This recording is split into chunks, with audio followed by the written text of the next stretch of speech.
Okay, section 6 is on the idea of rational functions and also the graphs of rational functions and some applications. You're not getting to the applications quite yet, not in this assignment anyway.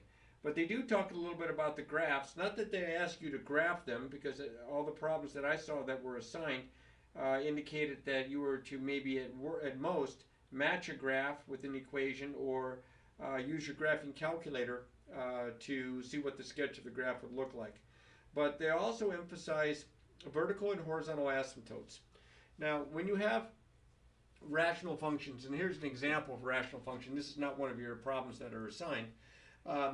You can look for vertical asymptotes and horizontal asymptotes. Those are lines that your graph approaches but do not cross. Although a horizontal asymptote can be crossed, the vertical asymptote cannot.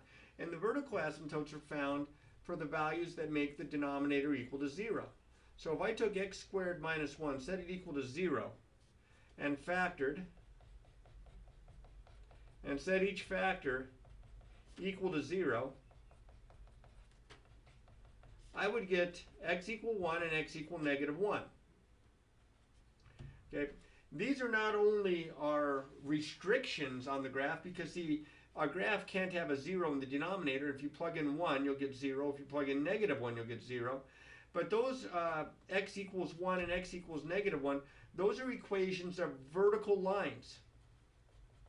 And these vertical lines are called vertical asymptotes. So if you were to try to sketch this, and this is kind of freehanding this kind of roughly here.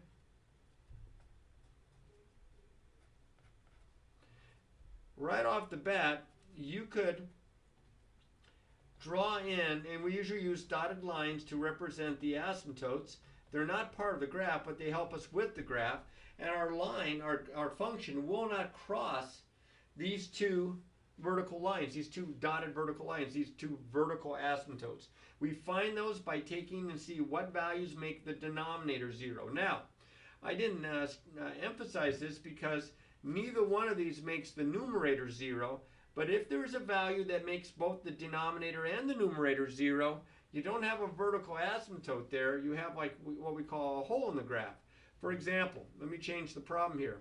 If instead I had something like this, x minus 1 over x squared minus 1. You can see that 1 will make both the denominator and the numerator equal to 0. So x equals 1 in this problem is not a horizontal asymptote, but I will have a hole in my graph when x equals 1. So what will happen is you'll get a part of your graph, and then you'll have like a hole in your graph, and then it'll continue. Something like that. But none of the problems that you had assigned had that concern. But you find the vertical asymptotes by taking the denominator, setting the denominator equal to 0, and solving. Find those values and double check just to make sure they don't make the numerator 0 as well. So for this example, I have two vertical asymptotes at x equals 1 and x equals negative 1. Now, horizontal asymptotes, I have a horizontal asymptote here. The horizontal asymptotes are found a little differently. What you have to do here is you have to look at the degree of the numerator and the degree of the denominator, because rational functions, you have a polynomial in the numerator, a polynomial in the denominator, and you check the degrees of those two little polynomials.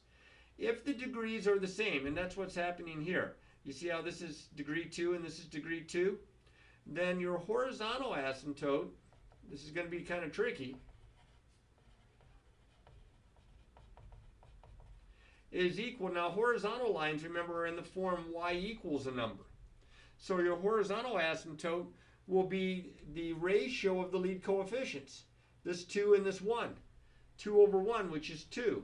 So I would have a horizontal asymptote at y equals 2, like this.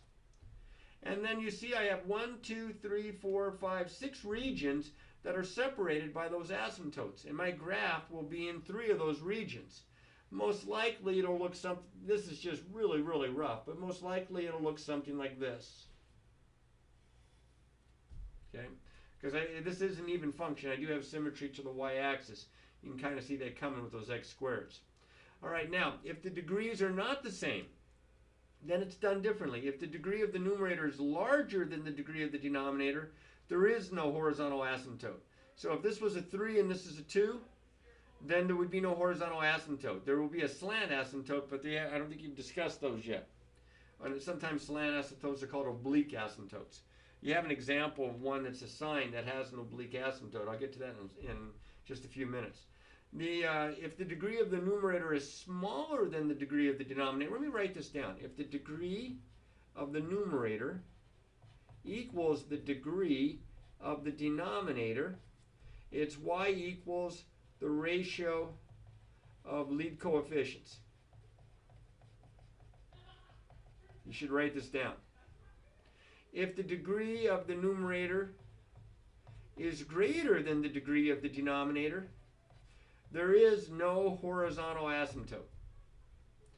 If the degree of the numerator is smaller than the degree of the denominator, like if this was, if this 2 wasn't there, and this is degree 1 and this is degree 2, as long as the degree of the numerator is smaller than the degree of the denominator, then you always have the same horizontal asymptote. Your horizontal asymptote will be the x-axis, y equals 0. Okay, now keep that straight. That's a lot. If you need to, write it down a couple of times. You probably should have it in some notes, and I'm guessing it's probably in the book, although I haven't really looked to see if it was in the book. Horizontal asymptotes, it talks about what happens to your graph as x goes to infinity or negative infinity.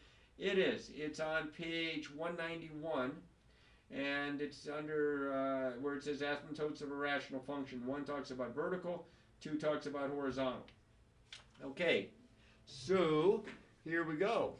Problem number 7, you are doing some matching here. Now on problem number 7, let me move this so I can bring the book in here. They give you the equation of the function here, and I can see right away that my denominator, x plus 2 equals 0, when x equals negative 2. So I have a vertical asymptote at x equals negative 2. The degree of my numerator is smaller than the degree of my denominator, so I have a horizontal asymptote, that's the y-axis, or excuse me, the x-axis, that's y equals 0. So I'm going to look for a graph that has a vertical asymptote at x equals negative 2, and it has a horizontal asymptote that looks like this. Well, let's go back, let's see if we can find it. Okay, well, I'm looking at negative 2.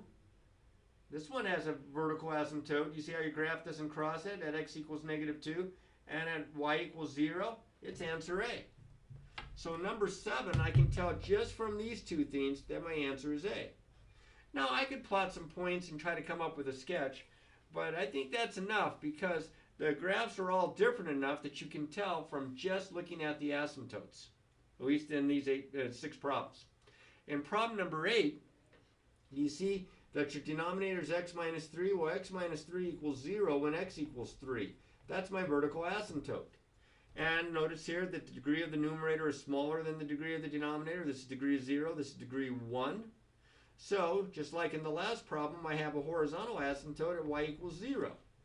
So again, if I was to try to make a sketch here, I would have a vertical asymptote 1, 2, 3 way out here at x equals 3. And then a horizontal asymptote would be the x-axis. So I look at my graphs. B kind of looks that way. D kind of looks that way. Those are the only two that kind of look like that. So we just have to count tick marks. 1, 2, 3. Looks like it's this one. Looks like it's D. 1, 2, 3, 4. This looks more like 4 here. So it's going to be answer D, as you can see, horizontal and the vertical at x equals 3. So this one is D. Here, let me circle them. 7 was A, 8 was D. Next one up. Number 9 here, you can see that x is equal to 0. Your denominator is equal to 0 when x is 0. So that's the y-axis. That's my vertical asymptote. Okay? It doesn't make my numerator 0, but it makes my denominator 0. The numerator and denominator have the same degree, degree 1. So the ratio, remember it's the ratio of the lead coefficients. This is 4 over 1, so y equals 4 is my horizontal asymptote. So if I was going to try to sketch this, 1, 2, 3, 4, I'd have a horizontal asymptote up here at 4, And then I would have the vertical asymptote would be the y-axis, x equals 0. So I looked to see which of my graphs kind of look like that, and it looks like really only one choice. It looks like it's this one. You can see that this is your vertical asymptote here. And you can also see up here at 1, 2, 3, 4, there's my horizontal asymptote. My graph approaches it but won't touch it. Kind of like the end behavior. It gets closer and closer to that value. So that one's answer C. All right, the next guy up also, see you got an x in the bottom here. So x, my vertical asymptote here is x equals 0. My horizontal asymptote, now they have equal degree. This is degree 1 and this is degree 1. So the lead coefficients are -1 and 1. Y equals -1 over 1, which is -1.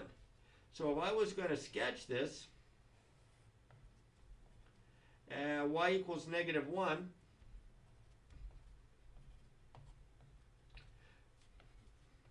I hate when I don't put arrows on my axes there. Let's see. 1, 2, 1, 2, 1, 2, 1, 2. Y equals -1 would be down here. X equals 0 would be the y-axis. So I would have graph here. Now this negative in front of the x on top, kind of instead of, you'll notice most of the ones we've looked at have been up here and down here. It's going to kind of reverse it. It's going to be in like what looks like kind of like the second and the fourth quadrants, even though technically those are not the quadrants. So I looked at my graph and I see which ones are those that matches that. All right, this is problem number 10. So let's see. Well, this looks like y equals -1 down here, and there's your x-axis. It's got to be answer E. Although that's kind of in the upper and the lower there. I wonder what keeps that negative from affecting that. I must be thinking of something else. I have a negative on top. Boy, I just got to think that it's not going to quite go that graph. All right, I guess I'd have to graph it to make sure. But this, the only one that it matches as far as your asymptotes, there would be answer E there. Y equals -1 and x equals 0. All right, 2 to go. X minus 2 over x minus 4. Well, I can see that my denominator is equal to 0 if I add 4. When x is 4, there's my vertical asymptote.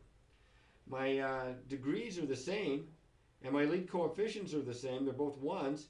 So my horizontal asymptote is y equals 1 over 1, which is 1. So in this case, the graph would look something like this. Let's see, x equals 4. 1, 2, 3, 4.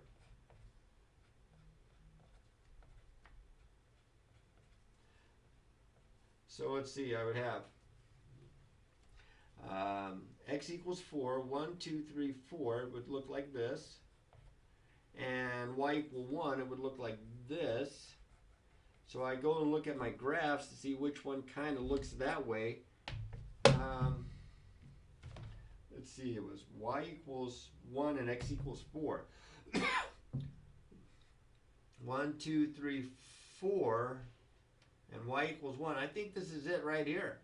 I think it's answer B, because it looks like y equals 1. Their scale is really short here, and x equals 4 here. So it looks like it's answer B. Let's see, this one has x equals 3. That one's close, but no cigar there. So in this case, this is answer B. And we have one more to go. Well, we pretty much already should figure out the answer. A, B, C, D, E. This is better be F. Let's see if we get F out of this here. So in this case, is there a negative there? There is a negative out in front. But my denominator, x plus 4, is equal to 0. If I subtract 4 when x is -4, there's my vertical asymptote. They have equal degrees of 1, although 12 is just, this is just going to reflect it. So I'm going to have 1 over 1, which is,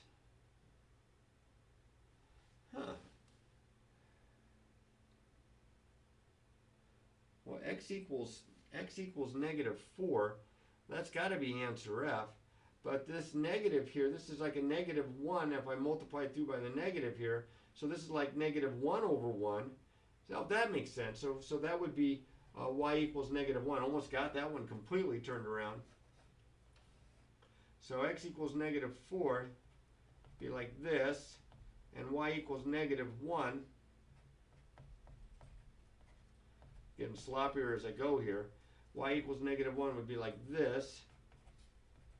So it would be a graph that looks something like this, and the only one that comes close to having those asymptotes is graph letter F.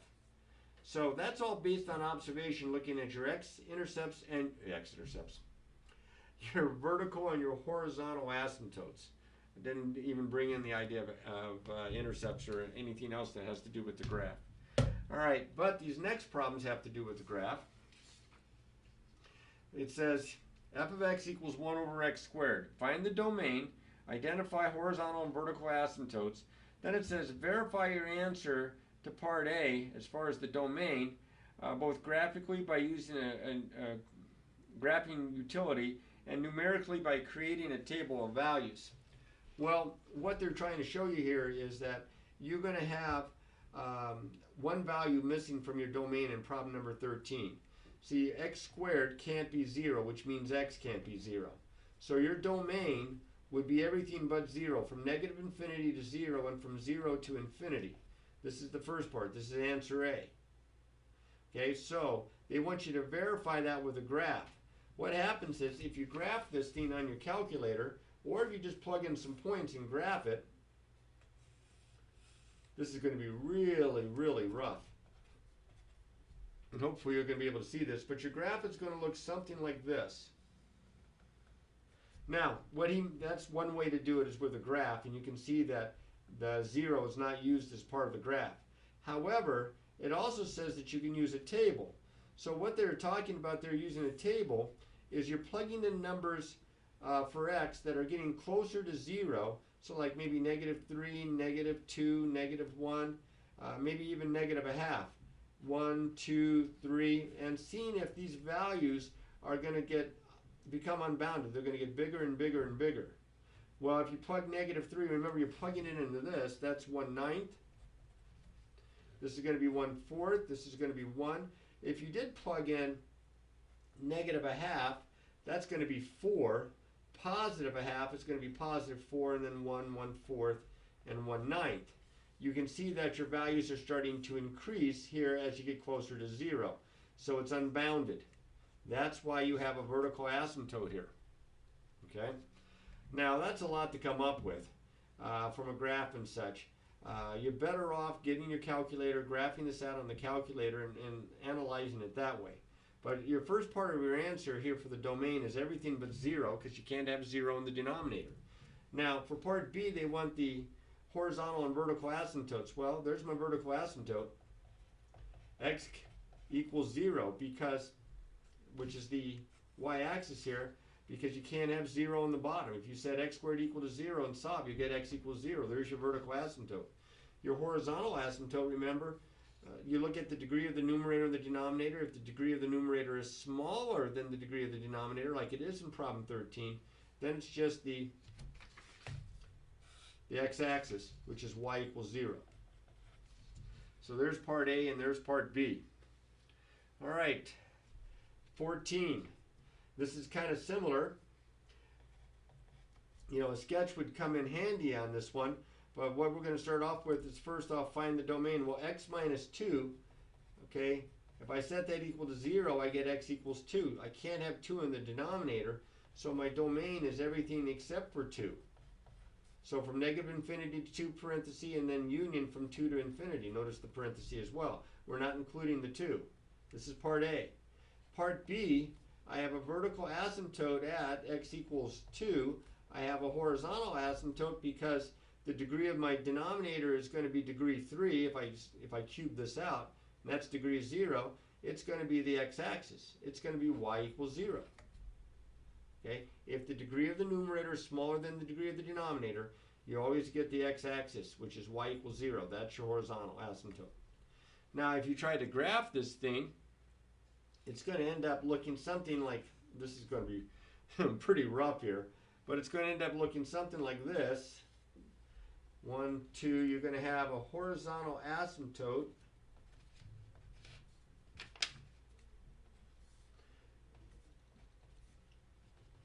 Or excuse me, a vertical asymptote, x equals 2. You're going to have a horizontal asymptote that's going to be the x-axis, y equals 0. And then if you go to sketch this thing, and what I did is I just plugged in some points, you get something that looks a little bit like this.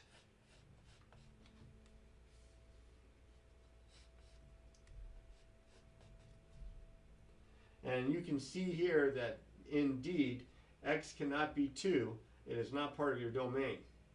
Okay? Notice how the domain and the vertical asymptotes kind of go hand in hand for these rational functions. All right, let's see what else we have here. We have 4 more, which is probably good news for you because you get tired of hearing this voice go through this many examples. All right. All right, first things first, let's find the domain. Well, 3 minus x cannot equal 0. That means x can't equal 3. So my domain would be everything except for 3. Now, in this case, the degree of my numerator is 1. The degree of my denominator is 1. The ratio of the lead coefficients, that would be 1 over negative 1, which is just 1. So for part B, my horizontal asymptote is going to be y equals negative 1. 1 over negative 1. My vertical asymptote is easy enough. That's x equals 3. Now, if I was going to sketch this beast, I would get something, you know, on my calculator, I'd get something that looks kind of like this. Let's see if I can come up with a halfway decent looking sketch here. I'm not starting off all that well. 1, 2, 3. And y equals negative 1 would be down here. So my graph is probably going to look something like this. And then way down here, it's not even going to fit on there more than likely because of my scale. But that's how you can go about, do it on your graphing calculator, do it on decimals, and get an idea of what's what. But you can see that x can't be 3, so my domain is that. Over here, first off, the 2 plus 2x can't be equal to 0. So x cannot equal negative 1. So my domain would be everything from negative infinity to negative 1, and then from negative 1 to infinity. Okay, that's my domain. My range, well, actually I don't need the range, I need asymptotes. My vertical asymptote is x equals negative 1 from there. My horizontal asymptote, you see the ratio of the lead coefficients? It's y equals negative 5 over 2, which doesn't really reduce. You could write negative 2.5, but you might as well just leave it as negative 5 over 2. All right, the graph of this guy, this is kind of what I was showing before. I'm going to, let's see, at negative 1 here, I'm going to have a vertical asymptote. And negative 5 halves, 1, 2, 3. So that'd be down here like this. So you're going to get a graph that's going to look something like this. And this is going to be way down here somewhere. In this part and this part here. You just have to plug in points. When you get to the point where you're graphing these, the vertical and the horizontal asymptotes help you. But when it comes down to it, knowing intercepts, knowing a list of points to get a good idea of what the sketch looks like, certainly going to help. Now these last two, we're starting to get a little bit messier. Okay, if I go to find my domain here and I said x squared minus 1 equal to 0, this factors. It's not linear, it's quadratic. And I said each one of these equal to 0, and I get x equals 1 and x equals negative 1. So my domain would be all the numbers except for 1 and negative 1, which is a little bit messier to write out. So those are all the numbers smaller than negative 1, and then all the numbers between negative 1 and 1, and then all the numbers greater than 1. And that would be your domain. That's part A. Part B isn't too bad. I have two vertical asymptotes, x equal 1, x equal negative 1, and I do not have a horizontal asymptote. I have none, because the degree of this is bigger than the degree of this.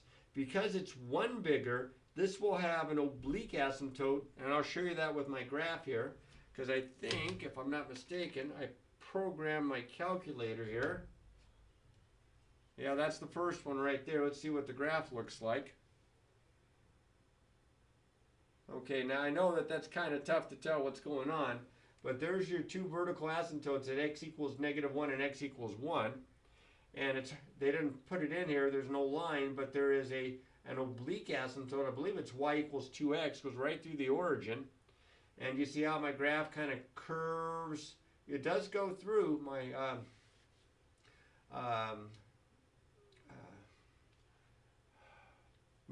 I'm sorry, I glitched on my slant asymptote, but it will not cross, my graph will not cross a vertical asymptote there. So the graph looks something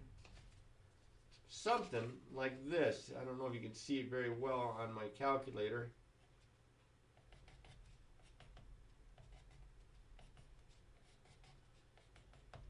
And so you end up with a piece of graph here, a piece of graph down here, and then a piece of graph that looks something like this in the middle. You'll be able to see that with decimals quite a bit better. And last but not least, x squared plus x plus 9, if I set that equal to 0, it's not true for any real numbers. So this guy here means it's, you know, if you look at the discriminant, b squared minus 4ac, you get a negative number. It's imaginary.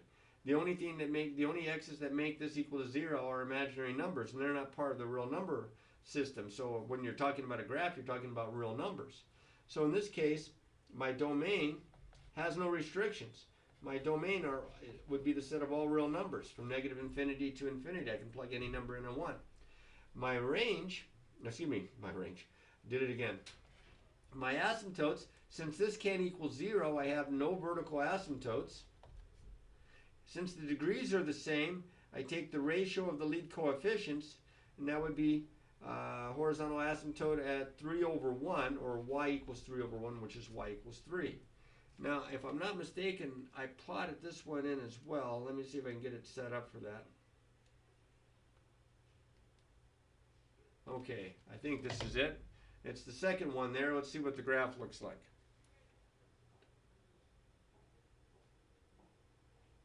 All right, that's kind of wild. It looks kind of like a bird or something there.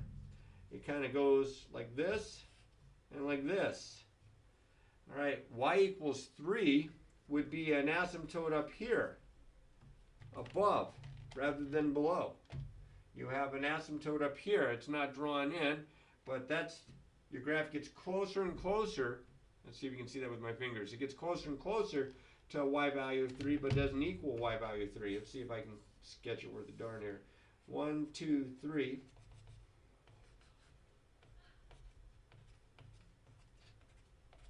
It's going to do something like this.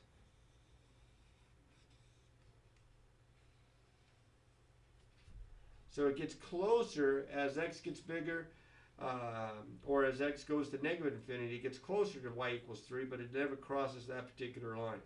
So that's kind of a weird graph. But you can see also that your domain would be the set of all real numbers. Now, that's some pretty thick stuff. And I didn't teach you the lesson, even though I tried to go over an example quickly. But I'm hoping that this video helps. And if not, check out my video from my other Precalc videos on rational functions. I think that's section 2.5 or 2.6 in the other videos for my class. And it should have some more information about what the graphs look like. Help you out a little bit. Hopefully you just can find some time to practice, practice, practice.